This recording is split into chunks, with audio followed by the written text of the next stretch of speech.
오늘 성경 말씀은 다시 사도 베드로의 사역에 관한 이야기입니다.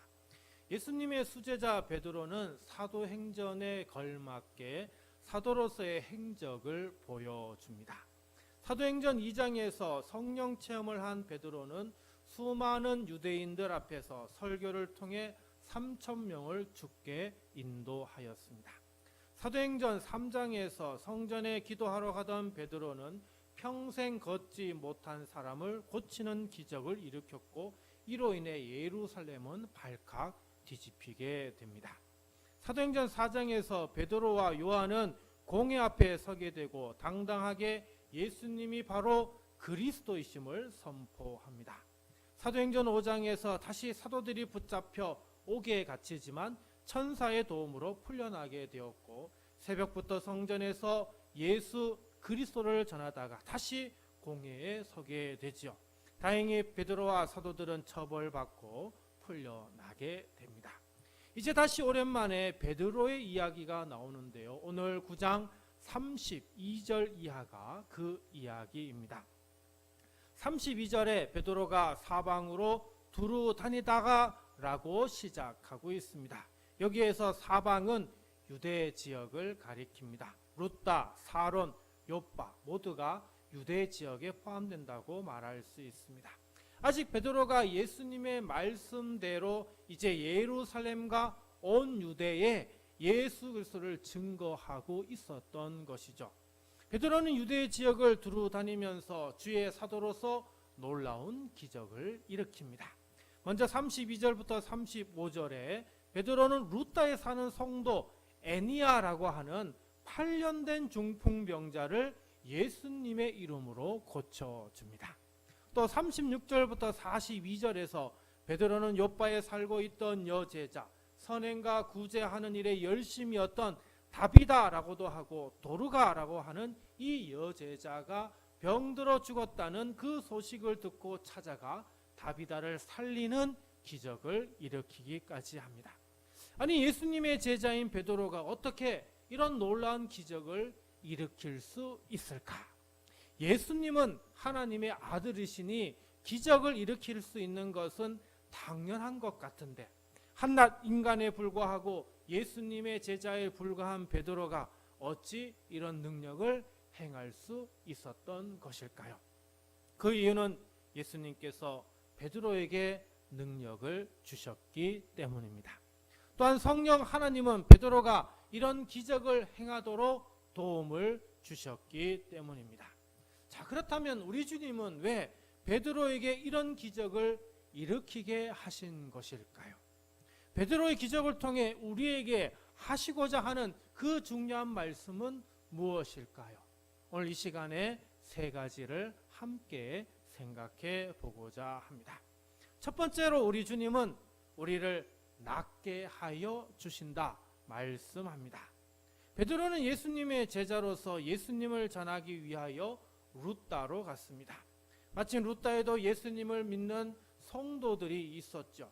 베드로는 루따에 있는 성도들에게 찾아갔고 루따에 있는 성도들에게 복음을 전함으로 굳건하게 그 신앙을 이어갈 수 있도록 협력해 주었습니다.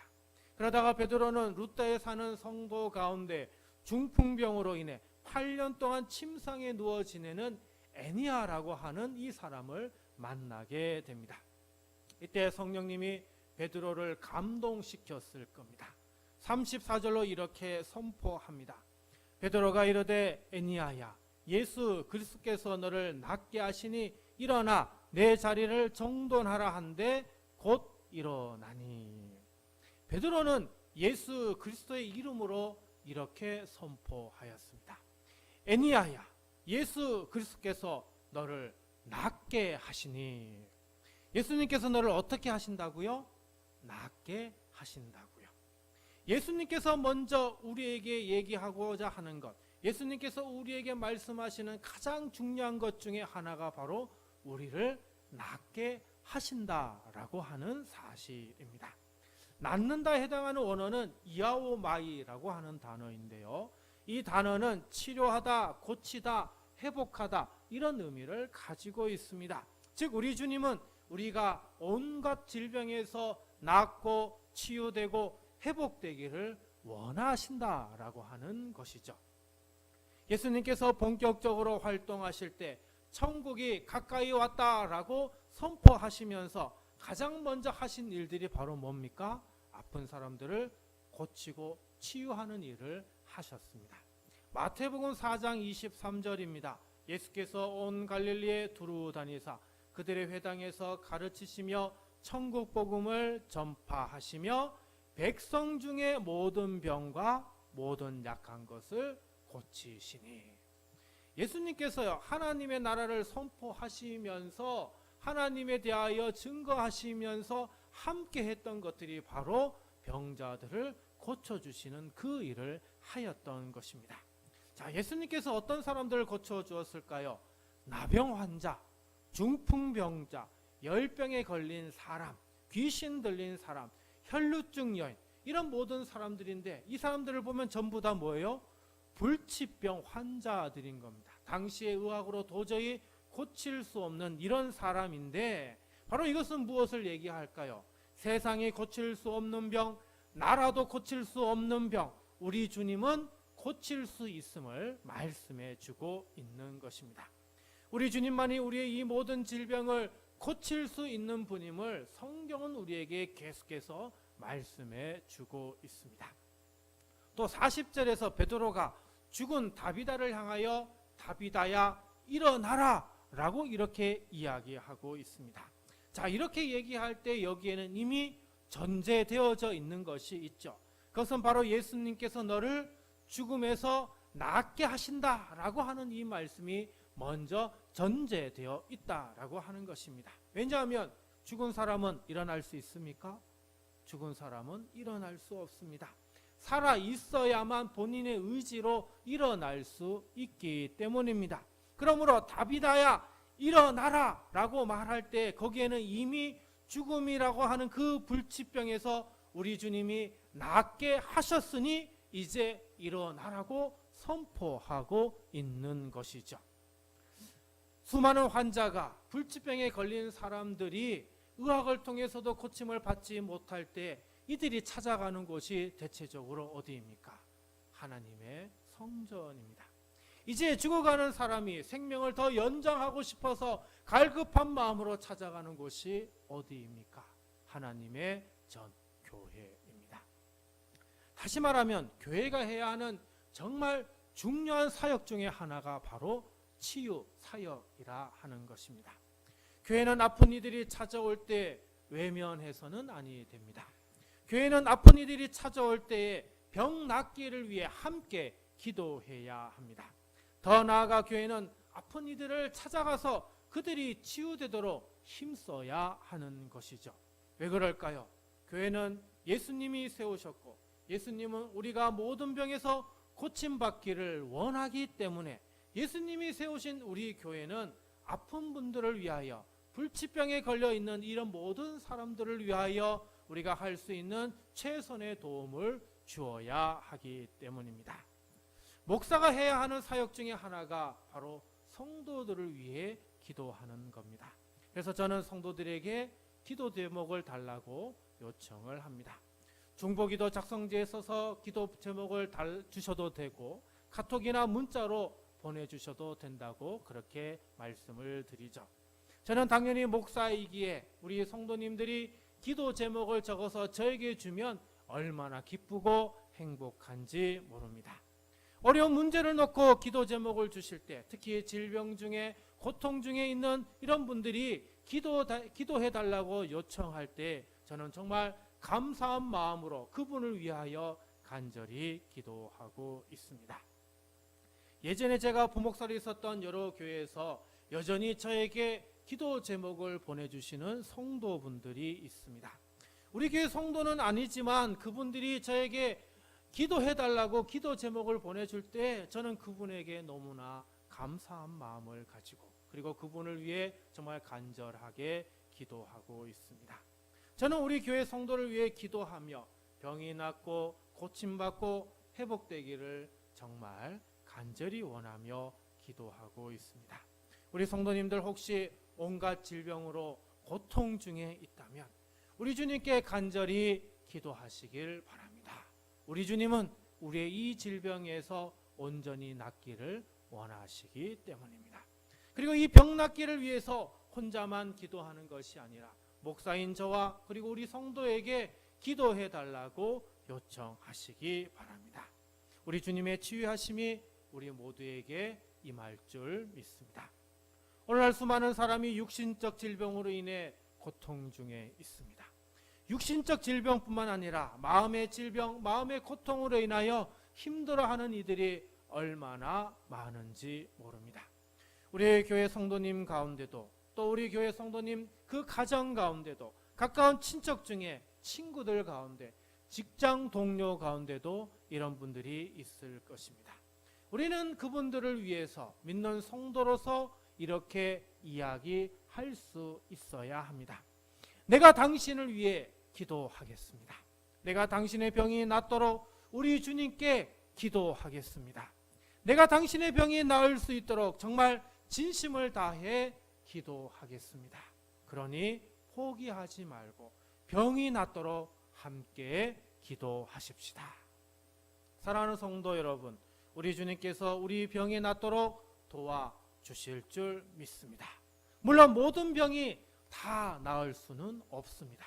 하지만 기적은 우리 가까이에 있습니다.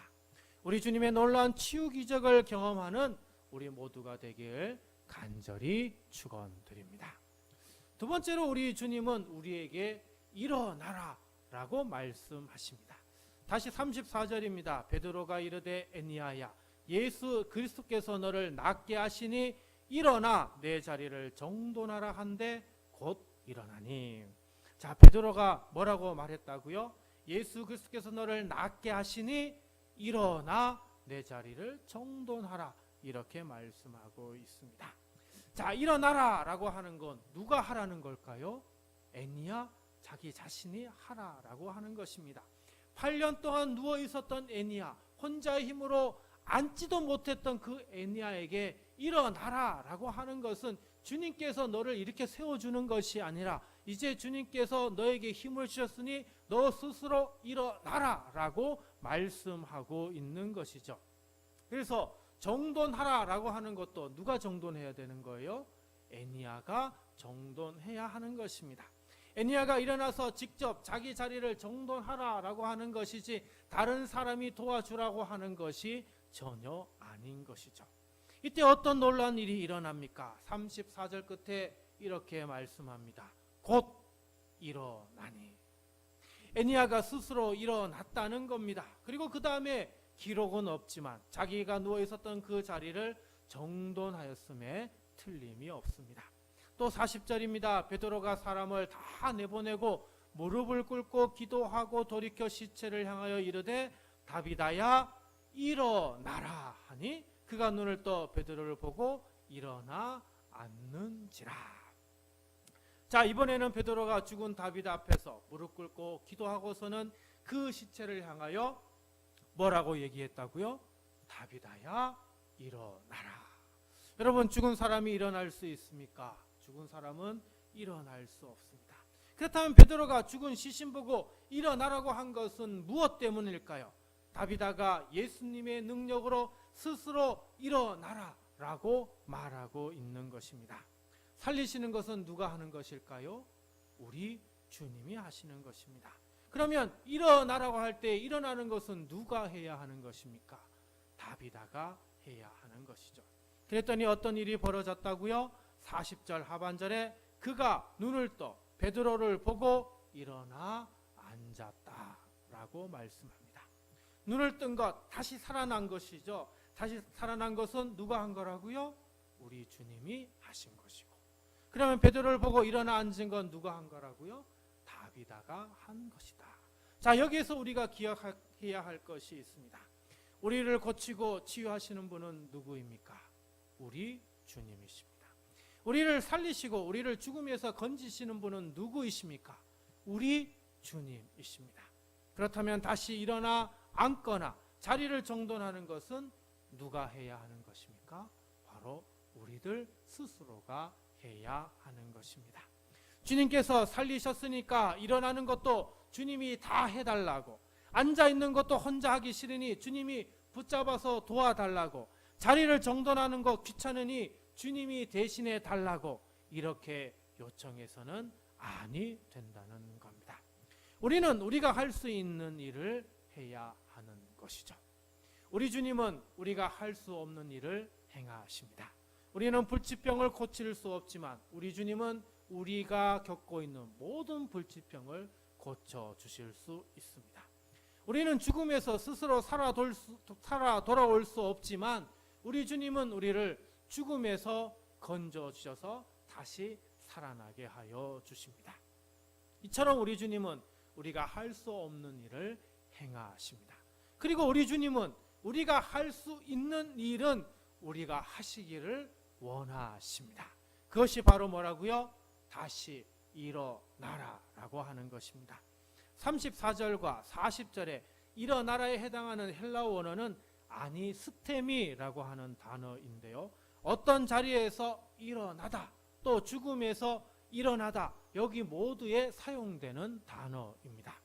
예수님은 우리가 다시 일어나길 원하십니다. 예수님은 우리가 주의 자녀로서 수동적으로 그저 하나님의 도우심 받고 우리 주님의 도우심 받고 마지못해 일어나는 그런 수동적인 삶을 살기를 원하시지 않으십니다. 예수님은 우리 스스로 일어나 우리 인생을 열심히 살기를 원하시는 것입니다. 예수님은 우리 스스로 할 수 있는 일은 우리 스스로 열심히 하기를 원하고 계신 것이죠. 사랑하는 성도 여러분, 우리 주님을 믿으신다면, 우리가 할 수 없는 일을 우리 주님께서 행하여 주셨음을 믿는다면 이제 우리가 할 수 있는 일은 우리 스스로 행하며 살아가야 하겠습니다. 사랑하는 성도 여러분, 하나님께서 우리에게 인생을 주셨습니다. 그 인생을 우리가 어떻게 살아가느냐는 우리가 결정하고 우리가 행함에 따라 달라지는 것입니다. 내 인생에 비록 힘들 수도 있고 어려울 수도 있지만 그 어려운 문제들, 내가 할 수 없는 일은 우리 주님이 이미 도와주시고 함께하고 계십니다. 그러므로 이제 우리가 할 수 있는 일을 우리가 최선을 다해 열심히 해 나가야 하겠습니다. 우리 주님은 우리가 이렇게 살기를 원하십니다. 마지막 세 번째로 우리 주님은 우리가 주께로 돌아오라 말씀합니다. 35절입니다. 룻다와 사론에 사는 사람들이 다 그를 보고 주께로 돌아오니라. 8년 된 중풍병자 애니야가 치유되고 애니야가 스스로 일어나서 이제 자기 인생을 사는 것을 보고 사람들이 깜짝 놀라게 되고 그것을 본 사람들이 어떻게 해요? 주께로 돌아왔다라고 말합니다. 돌아왔다에 해당하는 헬라어 원어 에피스트레포라고 하는 단어인데 돌아오다, 되돌아오다, 복귀하다, 개종하다 이런 의미가 있습니다. 여기에서 돌아온다는 말은 다르게 얘기하면 개종하였다라고 하는 의미로 우리가 해석할 수 있죠. 또 41절과 42절입니다. 베드로가 손을 내밀어 일으키고 성도들과 가부들을 불러들여 그가 살아난 것을 보이니 온 요파 사람이 알고 많은 사람이 주를 믿더라. 자, 죽었던 다비다가 다시 살아난 것을 직접 목격한 요파 사람들이 주께 돌아와서 주님을 믿게 되었다라고 말씀하고 있습니다. 여기에서 이 사람들이 어떻게 주께로 돌아왔습니까? 예수님의 치유 사역을 보고 주께 돌아왔습니다. 예수님의 다시 살리시는 기적을 보고 주께 돌아왔습니다. 결론적으로 예수님께서 이처럼 치유 사역을 하시고 그리고 죽은 자를 살리시는 그 이유는 수많은 사람을 주께로 돌아오게 하시기 위함인 것입니다. 예수님께서 우리를 치유하시는 이유는 우리를 주께로 돌아오게 하기 위함이면서 동시에 우리가 치유된 것을 보고 우리 주변에 있는 사람들이 주님께로 돌아오기를 원하시기 때문입니다. 예수님께서 우리를 죽음에서 건지시는 이유는 우리를 주께로 돌아오기 위함이며 동시에 우리가 죽음에서 구원받은 것을 보고 세상 사람들이 주께로 돌아오게 하기 위함인 것입니다. 그러므로 먼저 우리가 해야 되는 것은 우리가 주님께로 온전히 돌아와야 합니다. 우리는 주님께도 발을 살짝 담그고 세상에도 발을 살짝 담그고 여기저기 발을 살짝 담그면서 신앙생활해서는 아니 됩니다. 우리는 우리 주님께 온전히 발을 다 담고 우리의 삶을 살아가야 하는 것입니다. 우리 주님께 온전히 발을 담고 있을 때 우리 주님은 우리에게 놀라운 치유 기적을 일으켜 주십니다. 더 나아가 우리를 죽음에서 건져 주신 분임을 우리가 확신하고 믿고 삶을 살아갈 수 있도록 도와주시는 것입니다. 오늘날 교회가 교회이지 못한 이유는 무엇 때문입니까? 수많은 성도가 한 발은 주님께로 또 한 발은 세상에 발을 담고 놓으면서 이러지도 못하고 저러지도 못하고 온전한 신앙생활을 하지 않고 있기 때문입니다. 그러다 보니 우리 주님께서 우리를 치유하시는 그 놀라운 기적도 경험하지 못하고 우리 주님께서 우리를 죽음에서 건져 주셨음에 대한 확신도 없이 그저 예배하고 신앙생활하는 이런 안타까운 모습을 보여주고 있기 때문입니다. 저는 우리 주님이 우리 교회 나오는 성도들의 불치병을 고쳐주시길 기도하고 있습니다. 저는 우리 주님이 우리 교회 나오는 모든 성도가 죽음에서 구원받았음을, 죽음에서 건짐을 받았음을 확신하고 믿고 삶을 살아가기를 원합니다. 그래서 우리 교회 나오는 성도 모두가 우리 주님께로 돌아오기를 간절히 기도하고 있습니다. 사랑하는 성도 여러분, 우리 주님의 치유하심을 경험하시길 바랍니다. 우리 주님이 우리를 죽음에서 건지셨음을 확신하시길 바랍니다. 그래서 우리 주님께 온전히 돌아서는 우리 주님께로 온전히 돌아서는 그 놀라운 신앙의 삶으로 살아가시기를 우리 주님의 이름으로 간절히 축원드립니다. 그리고 여기에서 우리는 멈추어서는 아니 됩니다. 우리 주님은 단지 우리만 주님께로 돌아오기를 원하지 않습니다. 우리 주님은 우리뿐만 아니라 더 많은 사람이 주님께 돌아오기를 원하십니다. 이제 우리가 주님께로 돌아섰다면 우리는 치유받지 못한 사람들이 주님께로 나오도록 도움을 주어야 합니다. 그래서 우리 주님을 통해 불치병이 치유받는 놀라운 경험을 하고 우리 주님께로 돌아오는 사람이 많아질 수 있도록 우리는 함께 해야 하는 것입니다. 구원의 확신 없는 사람들을 우리 주님께로 인도할 수 있어야 합니다. 그래서 우리 주님을 인격적으로 만나 구원의 확신을 받고 온전히 주님께로 돌아서는 사람들이 많아질 수 있도록 우리는 그 옆에서 함께 동참해야 하는 것입니다. 사랑하는 성도 여러분, 우리가 주님께로 돌아온 것에만 만족하지 마시고 우리만 주님께로 돌아온 것을 안타까워하며 더 많은 이들이 주님께로 돌아올 수 있도록 우리는 정말 이 일에 주님의 사역에 적극적으로 동참해야 합니다. 사랑하는 성도 여러분, 주님께로 돌아오셔서 주님의 치유를 기적을 경험하시고 주님께서 우리를 건져주심에 그 확신의 믿음을 가지고 살아가시면서 세상의 많은 사람들이 주님께로 돌아올 수 있도록 도우는 그런 모든 일들을 함께하는 그런 우리 모두가 되길 간절히 바랍니다.